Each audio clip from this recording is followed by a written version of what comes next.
Thanks for the warm welcome. Indeed warm outside. In here it's a bit better. So I'm Christian. I have a PhD in blockchain voting, so sort of the conjunction of distributed systems and applied cryptography. But today we're talking about dancing. Don't worry, I'm not going to dance with Moore's law. So some of you guys might know about Moore's law and how we can disrupt this law. So Moore's law is reaching its limitations. It was once formulated to sort of describe that the number of transistors on a microchip would double approximately every 2 years, while the cost of computers would be halved. The problem is that we are reaching the limits of physics. So the miniaturization of these chips is reaching atomer level, so we cannot really go below atoms, as far as I know, even though on the marketing side they claim these kinds of things, so it's hard to catch up.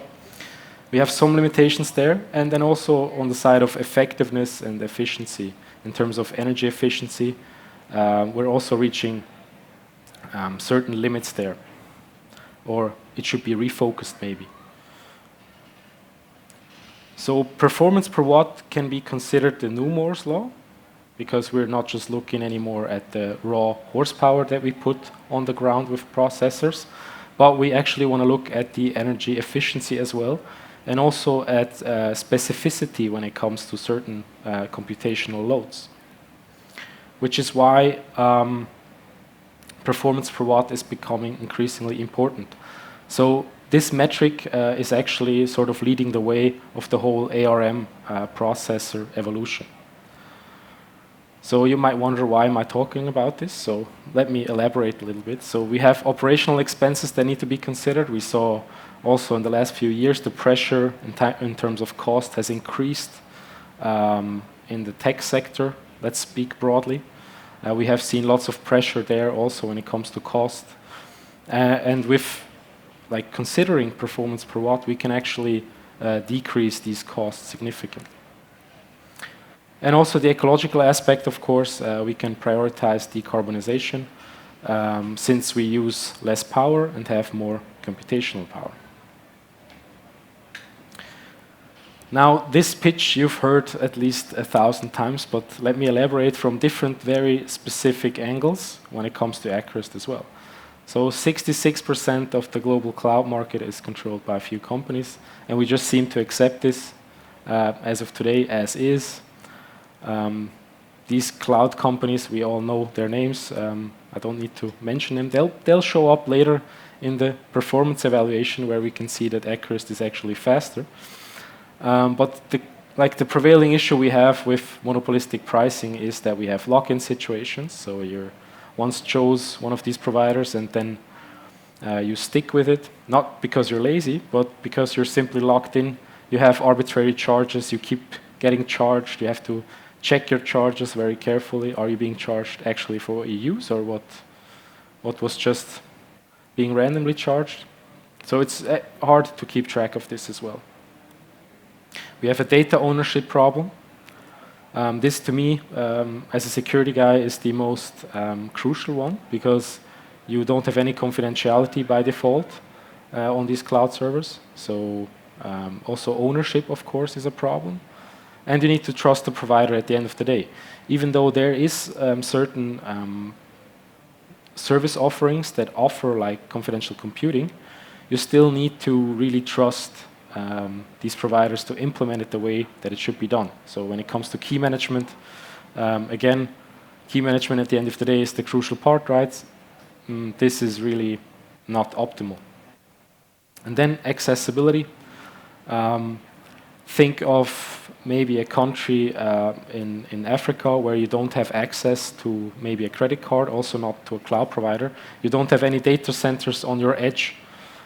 This is where actually a problem of censorship and US-centric the orientation of the whole cloud market becomes a problem. And there's huge entry barriers for many people on this earth. So how can we really break that issue if we play by the same rules and we use the same server hardware? we don't have any chance because there's economies of scale at play, there's first mover advantages. So the only way we can do that is by changing the rules of the game, which is by leveraging different hardware that is manifold more efficient and more secure. So mobile hardware really excels and surpasses CPU performances of server hardware. This is just one example, but also in different other, like these sub-chips that we have, for example, TPUs for dedicated machine learning tasks. This can be manifold more in performance gains. Also GPU tasks as well. So yeah, that's what I mentioned before. We have all these specialized chips that we can leverage to actually change the rules of the game and not play by the same rules of using server hardware, right? Now I'm going a bit on a detour. Bear with me. So I want to argument further, a bit theoretical, from the blockchain trilemma to a quadrilemma, because you guys might know this from Vitalik in the early days of Ethereum. Decentralization, scalability, and security, these three properties that we sort of have to trade off against, right? But in our opinion, and this is based on actual research, not just our opinion, confidentiality and effectiveness of computation has not really been considered, which is why you can see popping up all of these other layers in other ecosystems that try to solve these problems. And also efficiency, of course. How can we do this actually? So we have this concept of permissionless confidentiality, where especially bleeding edge devices have these strongbox capable trusted execution environments. In Titan M2 terminology, sorry, these were like lots of buzzwords. These are simply secure chips on mobile phones. In this instance, it's a Google Pixel phone. And we can bootstrap a trusted execution environment from within, so we'll never see the private key from that trusted execution environment, and actually can bootstrap and key exchange directly with this TE. And then we have a direct link that is verifiable end-to-end. This is by design, so in terms of co-processors, when we talk about these Titan M2 chips, for example, they're literally physically separated on the device. So it's hard to find a backdoor there. You'll actually have to get physical access and then have to fuzz and shut down the device and really go into the nitty-gritty. There's just a few research papers out there on this. The threat model is quite considerate, and also there's high bug bounties when it comes to these co-processors. I think as of today on Zerodium it's 2 million.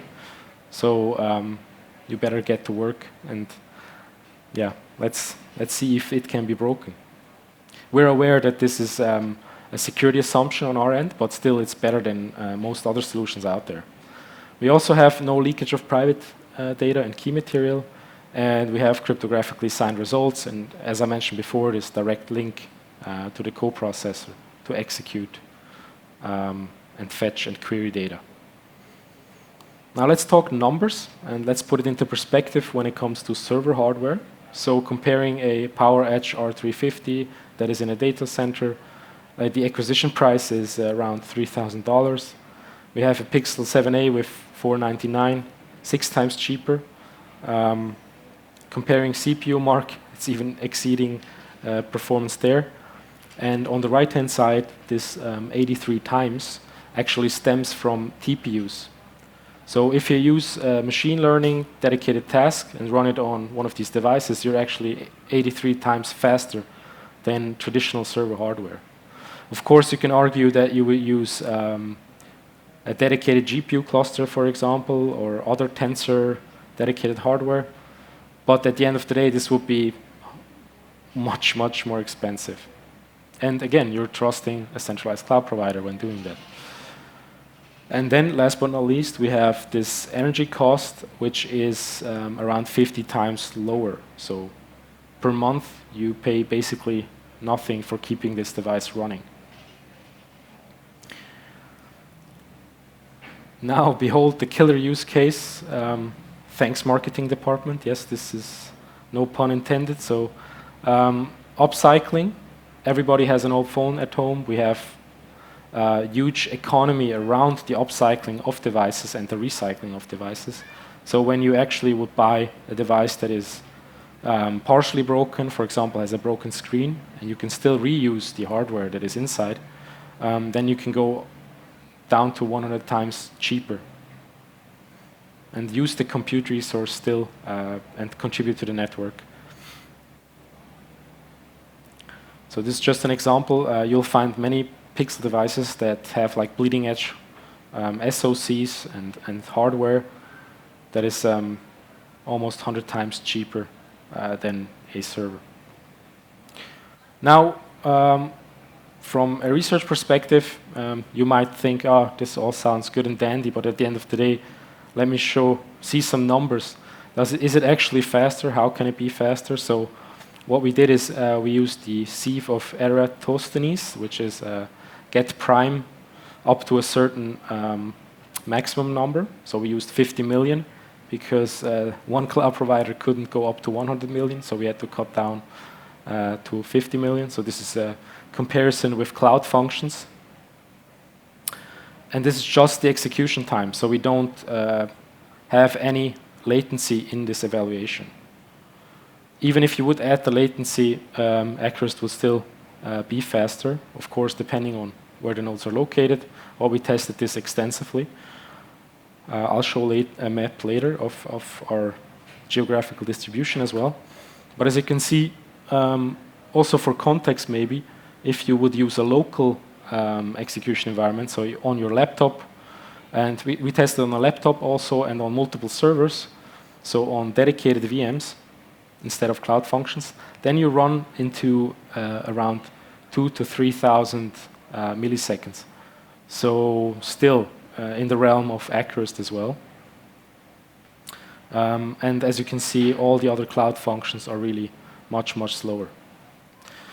We talked to different representatives thereof, and the only thing that I can mention as of now is that there's some boot up times, there's huge data centers, it has to go through lots of different routings until it actually can run the execution, but I can only hypothesize why it's so slow in certain instances. True decentralization, isn't that what we all would like to have and have the performance? So we can actually show that we have a heterogeneous network. So as you can see on the top, this is from the experiments that we ran on the previous slide.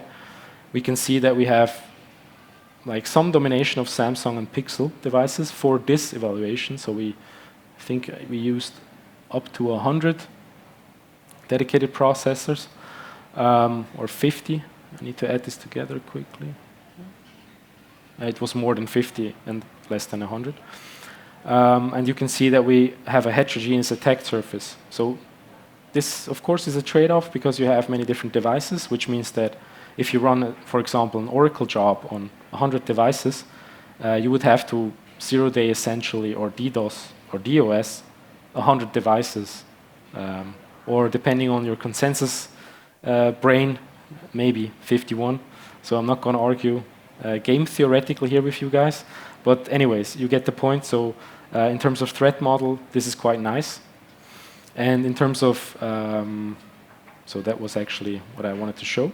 You have less single point of failure risk, less DOS risk, and supporting most Android devices. So we're continuously evaluating new devices. Are they working? How is the bootstrapping of the trust execution environment working? And of course, what we're being asked many times, because everybody has an old iPhone at home, is whether iOS will be coming soon. And also iOS has some fine hardware when it comes to secure elements. So this is coming soon as well. And I think as soon as we have iOS and Android, we sort of have a very suitable threat model when it comes to heterogeneous attack surface. True physical decentralization. So you can see this map down there. I think we queried a couple hundred processors, and you can see we cover all of the inhabited continents as of today. Of course, Africa and South America need to be improved. So we really need to get some incentives straight there to spread our coverage. But we cover every continent, and it's easy onboarding, which means that you just need to, as of today, reset your device, tap it a couple of times, then it goes into this QR scanning mode, scan a QR code from your manager account, and then the APK will be installed, and you'll just need to make sure that it's powered on and has network connection. What I personally do is that I have a fallback mechanism, so I have power supply, of course, attached to the processor, and also eSIM inside of the device plus an uplink, dedicated Wi-Fi. Of course, nobody's going to do all of that, not nobody, but not everybody. So we can see like a nice market for different use cases. So for example, if somebody wants to have a highly available device with very high security, then he would probably use one of my processors or other that use kind of a DevSecOps mindset. And if you just want to web crawl prices for booking.com, then you might just use a device that is running somewhere in a bedroom on battery, right?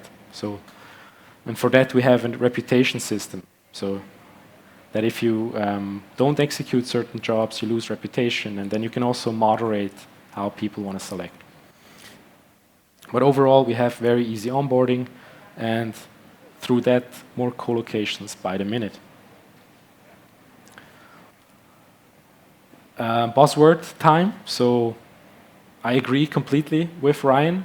We've been building Acurast for a long time, and we've seen sort of the appearance of DPIN, and we can just agree on the statement that really it matters where is code running, it matters where are the keys stored, it matters where is your infrastructure, because at the end of the day, if AWS goes down and all your validators or collators go down, then, well, not very blockchainy, right? So we really believe that long-term, the whole sector and also Acurast need to work on decentralizing the physical infrastructure.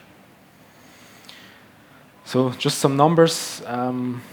We have around 1,300 devices active and live in the network. We have a week-to-week increase that is growing as well.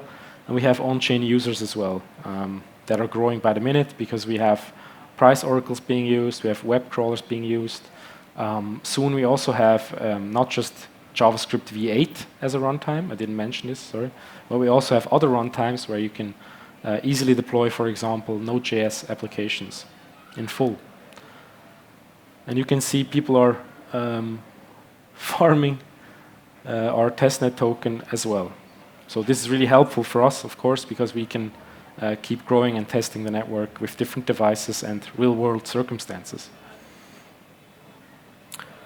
Then, last but not least, join the mobile cloud revolution and visit the console. This is for developers. Visit the website. Join us on Discord if you have any questions. We'll also be at a booth all day tomorrow.